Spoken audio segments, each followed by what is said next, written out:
आदमी कब्रिस्तान के पास में जा रहा था, तो मेरे को कई एक बात याद आ गई। कब्रिस्तान के पास से जा रहा था, उसने वैसे ही झांक लिया कब्रिस्तान में।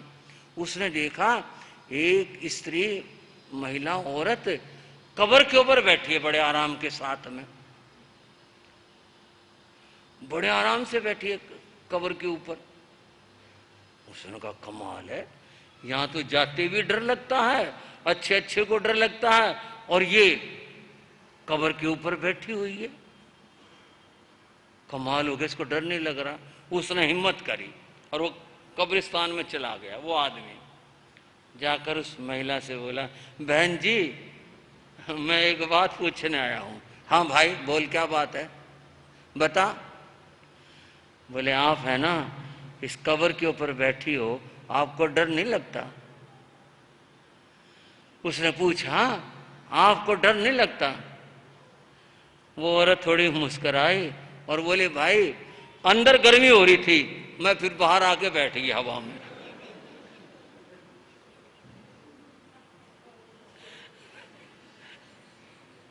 अंदर क्या हो रही थी?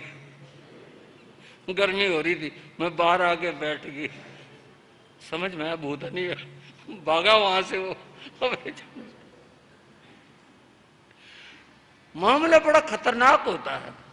शमशान के पास जाते ही पता नहीं आदमी के मुंह से अपने आप राम राम, हनुमान जी या महावीर जो जिसको मानता हो, निकल बिना बिना सोचे निकलने लग जाते हैं। अगर शमशान के पास से जाना हो, कब्रिस्तान के पास से जाना हो, तो आदमी अपना राम राम राम राम करने लग जाता है, और जो वहां से पार हो जाता है ना, फिर और दुनिया की बात सोचने लग जाता है। बड़ा मुश्किल सा काम होता है ये। दोनों जगह, चाहे कब्रिस्तान हो और चाहे शमशान हो, बड़ी खतरनाक जगह है। साधु बोला तू जा अंदर, और जितने कब्रें हैं सबको जितनी गंदी गाली तुझे आती हो ना, सबको गालियां दे के आ। वो सोच में पड़ा, बोले ऐसा तो साधु कोई नहीं मिला जो गाली देने की शिक्षा देता हो। सारे सबसे पहले कहते हैं भाई देखो जबान खराब नहीं करना, कभी गाली नहीं देना, आप शब्द नहीं बोलना, कभी ऐसा नहीं करना। आज तक सारे ऐसे मिले। ये अच्छा साधु बताओ, मैं तो आया था भगवान की बात करने और कर गाली दे क्या। और बात सुन भाई, साधु बोला ऐसे नहीं कभी चुप चुप गाली देने लगे, जोर से देना, मैं यहां बैठा हूं, मेरे को सुनना चाहिए तूने गाली दी है। ये और भी मुश्किल काम हो गया, और उसके भी तड़प थी भगवान की। बोले अगर ना दिखाना इसके बाद भी फिर बताऊंगा इसको साधु को, चलो देखते मेरा जो होगा, जिएंगे मरेंगे। वो कब्र के पास गया, एक के पास, और की उसने बकवास जो भी कर सकता था दी गाली, यहां दी वहां दी वहां दी वहां दी। बहुत टाइम लगा, बहुत कब्रें थी, सब जगह पर जाकर को गालियां दे दे करके कुछ हिम्मत से भी आ गई। फिर कोई उठ के तो आया नहीं, कोई बात तो हुई नहीं, गालियां दे करके सबको फिर बाहर आया। बोले हाँ जी महात्मा जी। हाँ भाई, वो मैंने गाली दे दी सबको, आपने भी सुने हो? हाँ भाई बड़ी हिम्मत करी तेने, बहुत हिम्मत करी, मैंने सुन रही थी तू गालियां दे रहा था। बोले फिर भगवान की बात? बोले अभी कहाँ पूरी हुई है, अभी तो हम चले उस रास्ते के ऊपर, तूने एक काम पूरा कर दिया, बड़ा अच्छा कर दिया, अब दूसरा काम पूरा कर। बोले और क्या करना? बोले अब तो दोबारा से जा कब्रिस्तान में, अब तो दोबारा से जा। बोले अब क्या करना है? उसने सोचा अभी ये बताएगा तो तोड़ के आ, ये मरवाएगा कहीं न कहीं, बताओ क्या बताएगा। बोले हाँ जी अब क्या करना है? बोले नहीं, हाथ जोड़ के सारी कब्रों से कहना कि मैंने आपको गाली दी, मुझे माफ़ कर दो, मैंने आपको गाली दी, मुझे माफ़ कर दो। सारी कब्रों से माफ़ी मांगना और फिर उनकी स्तुति करना, आप बड़े महान हो, आपकी क्या बात है, आप तो अजर अमर हो, आप तो अल्लाह ताला के करीब पहुंच चुके हो, और मैं आपसे माफ़ी मांगता हूँ, मुझे माफ़ कर दो। और आपकी महिमा तो बहुत ही अद्भुत है, तू जितनी प्रशंसा कर सकता हो, जितने तेरे पास शब्द हों, वो सब कह करके आना। अच्छा जी, इस बार गया, अब की बार हौसला था उसमें, जाके उसने माफ़ी मांगी।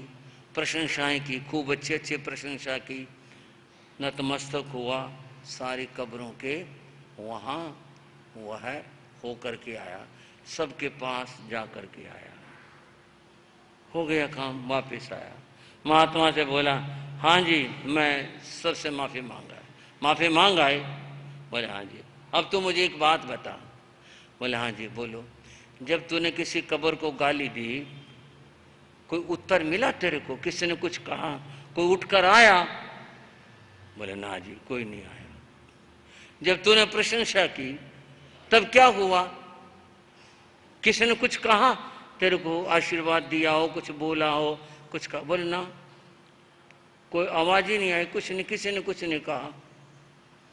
साधु बोला अब बात सुन, इसका नाम है समता, इसका नाम है समत्व। ये रास्ता है, जीवन में सीधा चला जा, भगवान के घर पहुंच जाएगा। जीवन में क्रोध नहीं करना, निर्ममो निरहंकारो, न गुस्सा करना, न लोभ करना, न अहंकार करना, कुछ नहीं।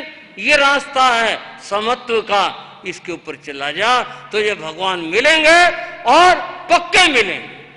उसकी समझ में कितनी आई क्या कहूं, परंतु सच्चाई यह है कि भगवान को पाने का रास्ता यही एक रास्ता है जिसको समत्व कहते हैं, और इस समत्व का नाम ही हमारी भाषा में सामायिक है। सामायिक जिसके मैं बात करने बैठा था बंधुओं, वह इस समत्व का नाम है, वह यही है, इसी का नाम है।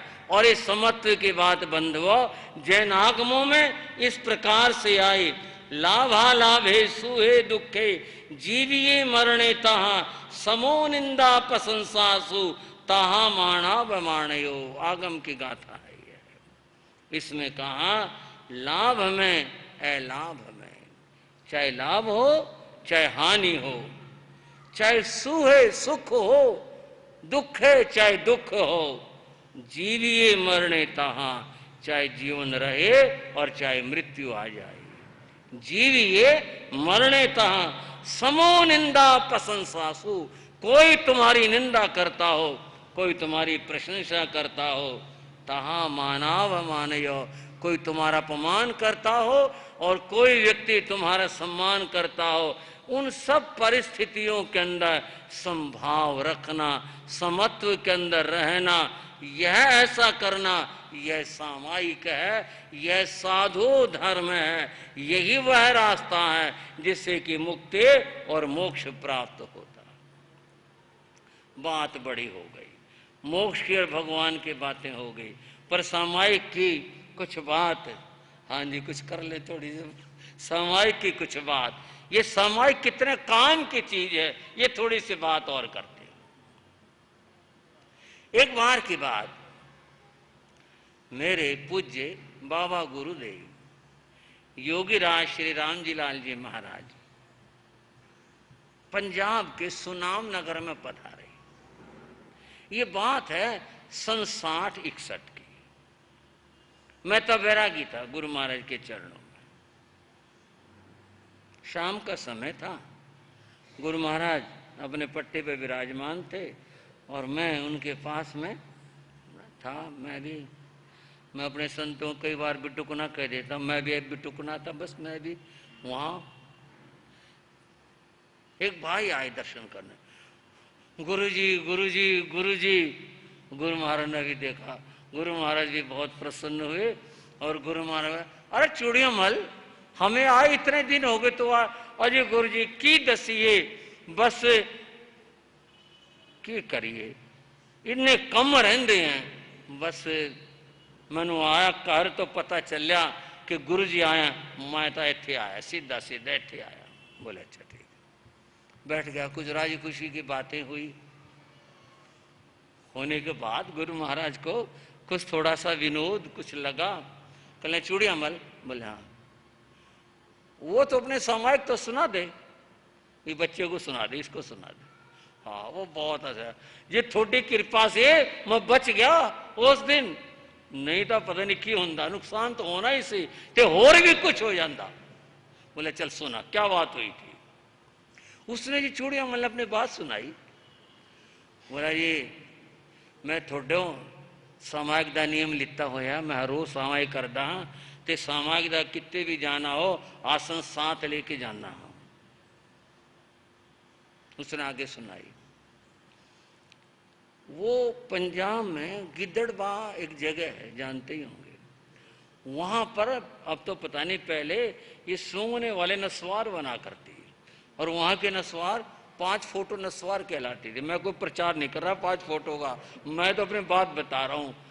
वो 5 फोटो वाले नस्वार का एजेंट था वो भाई। वो जाता था पैसे उगाने के लिए। वो गया था अपने काम से कहीं से, और वहां से 5,000 रुपये वो उगा के लाया था। बस में बैठा हुआ था, अपनी बात बता रहा वो, उसकी बात अब मैं बता रहा हूं। बस में बैठा हुआ था और बस जंगल से गुजर रही थी। सहसा सड़क पर सामने से कोई आदमी आया और उसने फायर किया। फायर करते जंगल गूंज उठा। ड्राइवर समझ गया कि ये डाकू का काम है, और यहाँ डाकू हैं, और नहीं तो ये टायर को गोली मारेंगे। उसने अपनी जान बस को बचाने के लिए भी बस रोक ली, और 10-15 आदमी फटाफट निकल करके आए, बस को घेर लिया। बंदूकें उनके पास में थी। एक आदमी बस में चढ़ा, बोला खबरदार कोई अगर अपनी जगह से उठा तो। सबकी सांस रुक गई। सब ऐसे भी क्या होगा। उन डाकुओं ने वहां नीचे सड़क के इधर एक चादर बिछा दी, और एक आदमी खड़ा हो गया। बोला बारी बारी से एक एक आदमी नीचे उतरता जाओ, जिसके पास जो है वो पैसा इसमें डाल दो, दूसरे दरवाजे से अंदर आता रहो। किसी ने होशियारी दिखाई, सीधे गोली मारेंगे उसको। किसकी हिम्मत इतनी। चुपचाप लोग उतरने लगे, अपना जो कुछ था निकाल इधर से उधर से, जिस थैले में था कुछ था। चूड़ियामल की बारी आई। चूड़ियामल भी उतरा। उसके पास 5,000 रुपये थे, उसने डाल दिए। उसके पास एक बैग था, उसने बैग खोला नहीं और जाने लगा। डाकू ने फट उसे कंधे यहां बाजू पकड़ी, हिलाए। बैग में क्या है? जी बैग में कुछ नहीं। दिखा इसको। उसने बैग खोला, उसमें सामायिक का आसन था। ये क्या है? उसने जी आसन बाहर निकाला, बोला जी ये मेरे भजन करने का सामान है। कैसे? दिखा। उसने आसन खोला, उसमें रजोहरणी थी, अनुपूर्वी थी, मुखवस्त्रिका थी। तो उसने मुखवस्त्रिका उठा के क्या सूझी, मुंह को लगा ली, और रजोहरणी लेकर के और आसन पर बैठ गया। बोला जी ये हमारे भजन करने का सामान है। डाकुओं का सरदार आगे आया और बोला, वो जो सफेद कपड़े वाले होते हैं ना महात्मा? बोले हाँ जी। तो उनका आदमी है? बोले हाँ जी मैं उनका आदमी हूं। अच्छा। फिर बोला क्या करता है? बोले जी 5 फोटो नस्वार में नौकरी करता हूं। कौन है तू? जी मैं बनिया हूं। तू बनिया होकर नौकरी करता है? बोले गरीब आदमी हूं। बोले नहीं तू दुकान कर ले। बोले जी मेरे पास तो पैसे नहीं। कोई बात नहीं। तूने कितने पैसे डाले हैं? बोले जी 5,000 रुपये डाले हैं। 5,000 रुपये उठा ले। उसने तो उठा लिए कहती। डाकू बोला दुकान करने के लिए कितना पैसा और चाहिए? वो चुप रहा। बोले और उठा ले। बोला जी मैं तो नहीं उठाने। क्यों, क्या बात है? बोले जी वो जो है ना हमारे गुरु, वो मुंह पट्टी वाले। बोले हाँ जी अब तो मैं उनका आदमी हूँ, फिर वो मेरे को हटा देंगे। वो कहेंगे तू चोर है, हमने तेरे को रखने के, मुझे मेरे को निकाल देंगे। तो मैं तो दूसरे का पैसा नहीं ले सकता जी। खड़ा हो। वो खड़ा हो गया। डाकू ने उसको सारा देखा। बोले कमाल है, जा बस में बैठ जा। बोले जी मैं तो जाने लगा। बोले ये अपना सामान लेता जा। वो आसन मुंह पट्टी ले, मैं तो बस में जा बैठा।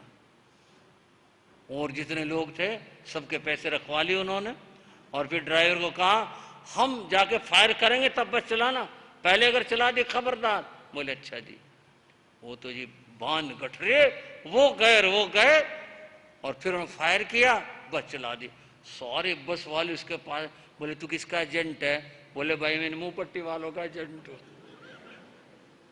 ये मुंह पट्टी बड़े काम की चीज है, ये सामायिक बड़े काम की चीज है, ये बहुत काम आती है, अद्भुत काम आती है। बंधुओं श्रद्धा करो, विश्वास लाओ, दृढ़ बनो इस बात के ऊपर। हाँ सामायिक करनी है, हर रोज सामायिक करनी है। बंधुओं दुनिया के चमत्कार ढूंढते फिरते हो, कभी इसका चमत्कार भी देखो।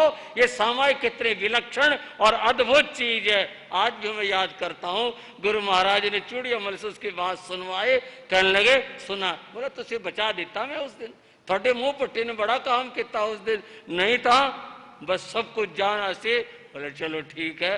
बंधुओं सामायिक ऐसी ही चीज है, सामायिक पापों से बचाती है। केवल 4 टके की बात नहीं, कुछ पैसों की बात नहीं, यह तो जन्म और मरण से बचाने वाली चीज है, संसार भ्रमण से बचाने वाली चीज है। और भगवान ने फरमाया कि सामायिक से पापों का क्षय होता है, पाप धोने की चीज है। अगर अपना कल्याण करना चाहते हो, उद्धार करना चाहते हो, तो जीवन के अंदर संकल्प बनाओ और संकल्प लो कि हम जीवन के अंदर सामायिक अवश्य करेंगे, और सामायिक करेंगे तो जीवन सफल और सार्थक होगा।